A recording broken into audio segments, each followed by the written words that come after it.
Hello everyone, welcome to the free UPSC preparation. As you all know कि हम मोहित भट्टाचार्य की book new horizons of public administration को cover कर रहे हैं। तो 13 चैप्टर अभी तक हम डिस्कस कर चुके हैं। 13th चैप्टर का ही ये लास्ट पार्ट रहेगा, जिसमें जो चैप्टर है which is based on the public administration and the public, मतलब पब्लिक और एडमिनिस्ट्रेशन के बीच में जो रिलेशन होता है, जो इंटरेक्शन होता है, उसके बारे में ये चैप्टर जो है वो बात करता है। ठीक है, इंटरेक्शन किस तरीके से हो सकता है उसके बारे में हमने प्रीवियस वीडियोस में बात की थी। अगर आपने अभी तक वो वीडियोस नहीं देखे हैं, प्लीज चैनल को सब्सक्राइब करें, साथ ही साथ वो वीडियोस भी देखें ताकि आप चीजों को अच्छे से समझ पाएं। हमने वर्ल्ड लेवल पे देखा था, अराउंड द कंट्रीज बहुत सारे मेथड्स अपनाए गए, जिसमें अगर पब्लिक के किसी भी मेंबर को, किसी भी सिटीजन को अगर एडमिनिस्ट्रेशन से कोई भी प्रॉब्लम होती है, कोई शिकायत होती है, तो उसका निवारण कैसे होगा। ठीक है, रिड्रेसल मैकेनिज्म जो है वो अलग अलग कंट्री में अलग अलग डेवलप हुए थे। जैसे कुछ ही का अगर मैं नाम लूं तो एक था ओम्बुड्समैन सिस्टम, एडमिनिस्ट्रेटिव कोर्ट का सिस्टम जो था, इसके अलावा आपका प्रोक्यूरेटर सिस्टम था। वैसे ही इंडिया के अंदर क्या अपनाया गया, इंडिया के अंदर क्या क्या मैकेनिज्म डेवलप हुए जिससे हम पब्लिक की शिकायतों को दूर कर सकते हैं। ठीक है, तो उसके बारे में बात करते हैं। यहाँ पर आप फोकस कीजिए कि इंडिया में करप्शन केसेस काफी हैं। ठीक है, करप्शन को कम करने के लिए और सिटीजन्स के ग्रीवेंसेस को दूर करने के लिए, या अगर मैं कहूँ जो पब्लिक सर्विस डिलीवरी मैकेनिज्म है उसको बेहतर बनाने के लिए बहुत सारी कमेटीज, बहुत सारे कमीशंस बनाए गए time to time. Law commission ने अपनी 14th रिपोर्ट के अंदर बेसिकली बहुत सारी चीजें रिकमेंड करी।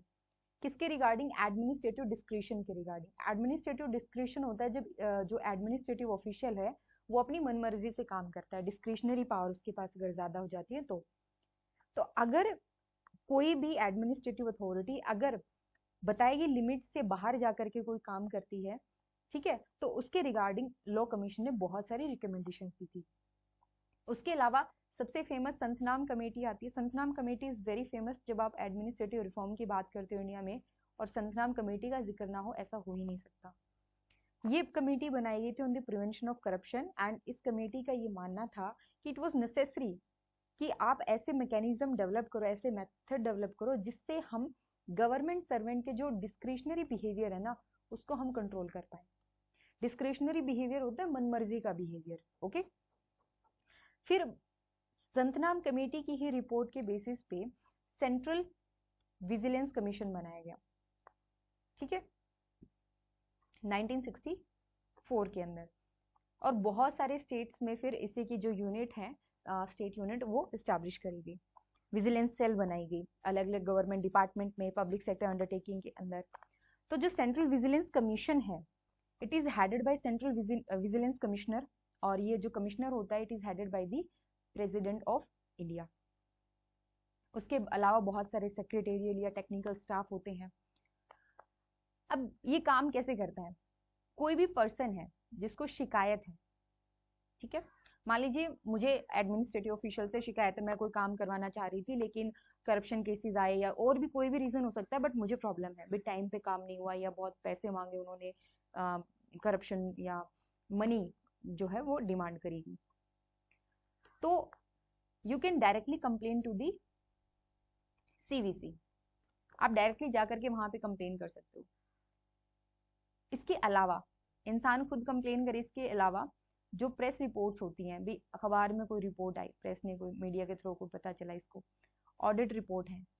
ठीक है, इसके अलावा पार्लियामेंट के अंदर कोई एलिगेशन किया गया है तो उसके बिहाफ पे भी ये अपना जो कंप्लेन है वो दर्ज करा सकते हैं। इसके अलावा सेंट्रल विजिलेंस कमीशन के अलावा एआरसी बनाएगी, ठीक है, 1966 के अंदर। फिर बाद में लोकपाल और लोकायुक्ता स्टैब्लिश किया गया। ये नया इन्वेंशन है, मतलब इन्वेंशन तो नया नहीं बोलूंगी मैं, बट हाँ ये लेटेस्ट एडिशन आप बोल सकते हैं, लोकपाल और लोकायुक्ता। बट स्टिल इतना इफेक्टिव नहीं है जितना हमने सोचा था। बहुत सारे स्टेप्स लिए गए हैं एंड बहुत सारे मतलब स्टेट्स ने, फर्स्ट एआरसी ने ये चीजें रिकमेंड करी थी, लोकपाल बिल, और आपने सुना भी होगा कि काफी लंबे टाइम तक मूवमेंट भी चलाया गया था अन्ना हजारे जी के द्वारा कि लोकपाल और लोकायुक्त जो है वो बनाया जाए। ठीक है, तो अगर आप बुक पढ़ेंगे, बुक के अंदर 2 या 3 पेजेस आपको इसी के बारे में मिल जाएंगे, लोकपाल और लोकायुक्त के बारे में। बट इतना मान के चलिए कि हमारे यहाँ करप्शन, या मैं कहूँ कि dissatisfaction with the governmental operation, ये बहुत ही प्रोमिनेंट है, खास करके ऐसी जगह पे जहां पर गवर्नमेंट और पीपल का डायरेक्ट इंटरेक्शन होता है, मतलब कटिंग एज पॉइंट के ऊपर। तो it has again and again come up for the discussion at different level and in different forms. बहुत सारी मतलब प्रॉब्लम्स है गवर्नमेंट के साथ, जैसे इनएफिशिएंसी की प्रॉब्लम है करप्शन के अलावा भी।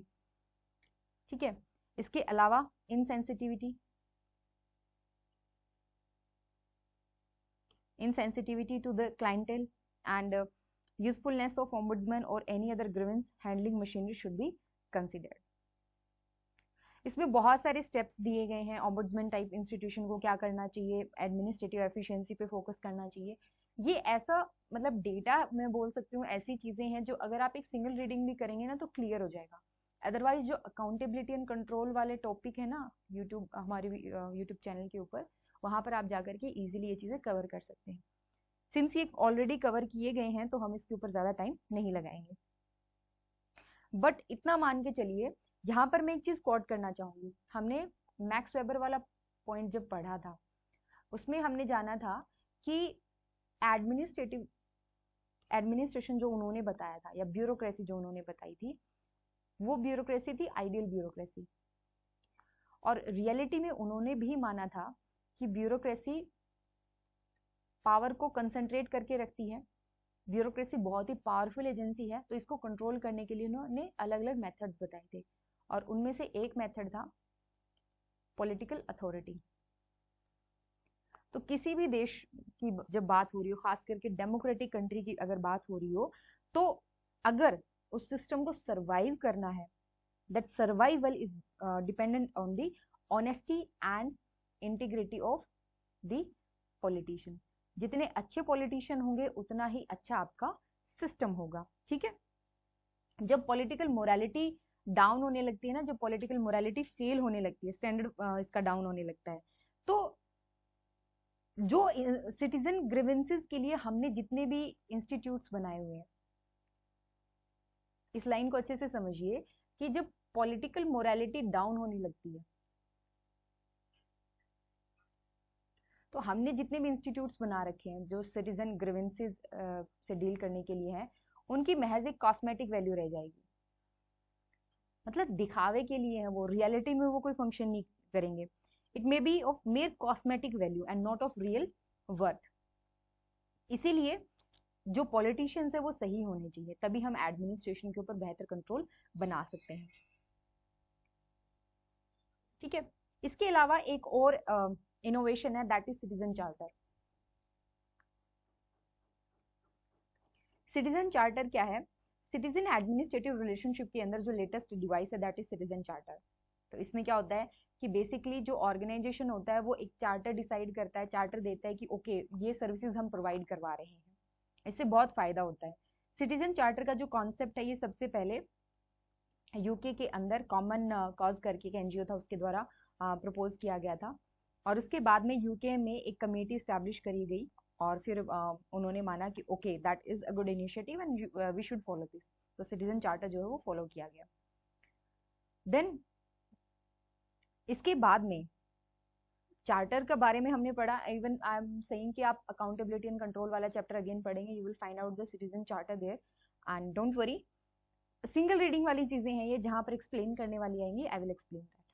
अगर मैं इसको इवेल्युएट करूं या हम बुक के हिसाब से चलें, तो citizen charter is a good innovation, लेकिन इसको फॉर्मुलेट करना और दूसरों की तरह इसको मतलब इम्प्लीमेंट कर पाना, it's not an easy task. दूसरे जो हमने बेसिकली जो इनोवेशंस लिए हैं या जो तरीके अपनाए हैं, उन्हीं की तरह इसको भी अच्छे से लागू कर पाना हमारे लिए चैलेंजिंग टास्क रहेगा। ओके, तो इसके लिए क्या होना चाहिए? कोई ना कोई मॉनिटरिंग अथॉरिटी होनी चाहिए,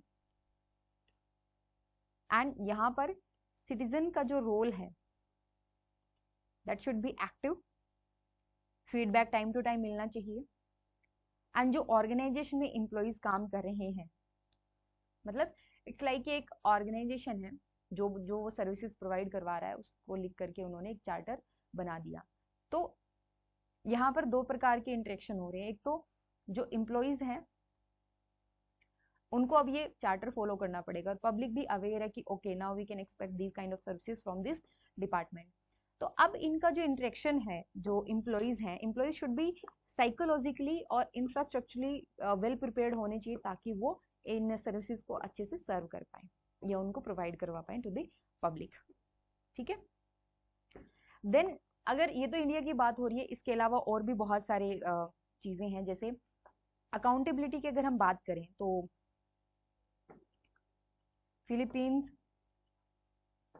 एंड मलेशिया में बहुत सारे नए स्टेप्स लिए गए। जैसे 1994 के अंदर फिलीपींस सिविल सर्विस कमीशन ने एक कैंपेन चलाया था, एक सिटीजन सेटिस्फेक्शन कैंपेन था, और उस कैंपेन का नाम था सिटीजन नाउ नॉट लेटर। ठीक है, तो इसमें बेसिकली कि एक बेसिक सा स्टैंडर्ड अपनाया गया था, एक स्टैंडर्ड नॉर्म, एक नॉर्म फॉर कंडक्ट की ओके ये बिहेवियर एक्सेप्टेबल है, ये कंडक्ट का बिहेवियर है, ये हम एक्सेप्ट करते हैं, उसके बारे में ये कैंपेन चलाया गया था। ये तो फिलीपींस में हुआ। मलेशिया के अंदर एक मान लीजिए यूनिट है for the administrative reform, that is called Malaysian administrative modernisation and management planning unit. ठीक है, Malaysia administrative modernisation and management planning unit. उसने भी एक क्लाइंट चार्टर जो है वो डिजाइन किया था, जिसमें जो भी एजेंसी है जो अपनी सर्विसेज प्रोवाइड करवा रही है उसके बारे में उसको रिटन कमिटमेंट देना था। ठीक है, और अगर कोई भी एजेंसी उन स्टैंडर्ड पे काम नहीं कर पा रही है या वो सर्विसेज प्रोवाइड नहीं करवा पा रही है, तो पब्लिक जा करके उसके बेसिस पे, सिटीजन चार्टर के बेसिस पे कंप्लेन दर्ज कर सकती है। फिर देखो डिपार्टमेंट ने ये कहा था कि ये सर्विसेज वो हमें 30 दिन के अंदर प्रोवाइड करवाएगा, लेकिन ये सिंस ये हुआ नहीं है, I can use this for the complain. ठीक है, अगर मैं बात करूं इंडिया की, तो इंडिया में सीएम कॉन्फ्रेंस हुई थी, चीफ सेक्रेटरी कॉन्फ्रेंस हुई थी नवंबर 1996 के अंदर। जो स्टेट के चीफ सेक्रेटरीज होते हैं उनके बीच में कॉन्फ्रेंस हुई थी, एंड इसमें जो एडमिनिस्ट्रेशन है उसको बेहतर बनाने के लिए एक एजेंडा बनाया गया था। ओके, इसके अलावा जो सिटीजन चार्टर है वो किन किन प्रिंसिपल्स पे बेस्ड होता है उसके बारे में भी एक पूरी लिस्ट दी गई है। एक अच्छा सिस्टम वो प्रोवाइड इस्टेब्लिश करने की कोशिश कर रहे हो, वहाँ पे क्वालिटी की बात हो रही हो। ठीक है, साथ ही साथ इंफॉर्मेशन मतलब ट्रांसपेरेंट होना चाहिए सब कुछ, ऐसा नहीं है कि वो छिपाने की कोशिश कर रहे हैं। So access to the information, then एक हेल्पफुल एटीट्यूड होना चाहिए, ऐसा नहीं है कि मतलब मास्टर और सर्वेंट वाला एटीट्यूड नहीं, एक हेल्पफुल एटीट्यूड होना चाहिए। एंड देन सिटीजन के साथ कंसल्ट करके ही चीजें डिजाइन की जाएं, सिंप्लीफाइड प्रोसीजर हो, परफॉर्मेंस स्क्रूटनी हो, सिटीजन जा करके देख सके कि ओके ये डिपार्टमेंट ये बातें करता है और इसने इन चीजों को सही से मतलब बेसिकली इम्प्लीमेंट किया है या नहीं किया है। तो परफॉर्मेंस स्क्रूटनी होनी चाहिए यहाँ पर। तो उम्मीद की जा रही है कि सिटीजन चार्टर का ये जो आइडिया है it will spread to the other organisation in the state और at the local level also. लेकिन चार्टर एक रिचुअल नहीं है, चार्टर को अच्छे से इम्प्लीमेंट करने के लिए सीरियस और सिंसियर एफर्ट की जरूरत है। तो इसी के रिगार्डिंग फिफ्थ पे कमीशन ने एक रिकमेंड की थी, उसी के बारे में हम बात करते हैं। इसमें ये कहा था कि जितने भी गवर्नमेंट ट्रांजैक्शन होते हैं, ठीक है, गवर्नमेंट ट्रांजैक्शन जितने हो सके उतने ओपन होने चाहिए। Government transaction should be whenever possible made as open as is feasible। ठीक है, चलिए, और उसके बाद में फिर राइट टू इंफॉर्मेशन तो है ही हमारे पास। ओके, तो इसी के साथ हम ये जो चैप्टर 13 है इसको कंप्लीट करते हैं। अगर आपको इसमें कोई भी डाउट है, कुछ भी पूछना है, या कोई भी आपको लगता है कि टॉपिक हमने मिस कर दिया, we need to discuss this topic in detail, just let me know. Comment कर सकते हैं आप, डायरेक्टली कांटेक्ट भी कर सकते हैं। इसके अलावा पब्लिक एडमिनिस्ट्रेशन को अगर आप तैयार करना चाहते हैं इन अ वेरी कॉम्प्रिहेंसिव मैनर, तो आप हमारा कोर्स ज्वाइन कर सकते हैं। इसके अलावा मैं रिकमेंड करूंगी आपको, यूट्यूब के ऊपर एक वीडियो है हमारे यूट्यूब चैनल के ऊपर, that is the 3 stage preparation strategy. अगर आप पब्लिक एडमिनिस्ट्रेशन की तैयारी करना चाहते हैं, ठीक है, या किसी भी चीज की, किसी भी सब्जेक्ट की तैयारी करना चाहते हैं, तो आपको ना ये वाली वीडियो जरूर देखनी चाहिए। ओके, तो ये आपको मिल जाएगी Q&A का जो सेक्शन है, प्लेलिस्ट में जाएंगे, वहां पे Q&A का जो आपको प्लेलिस्ट मिलेगी, way you can find out this video. ठीक है जी, चलिए, how you can contact us, तो 9896859767, okay, and you can visit to our website where you can visit free UPSC preparation.in।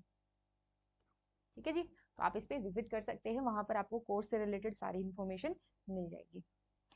ठीक है, कल मिलते हैं, till then take care and thank you so much.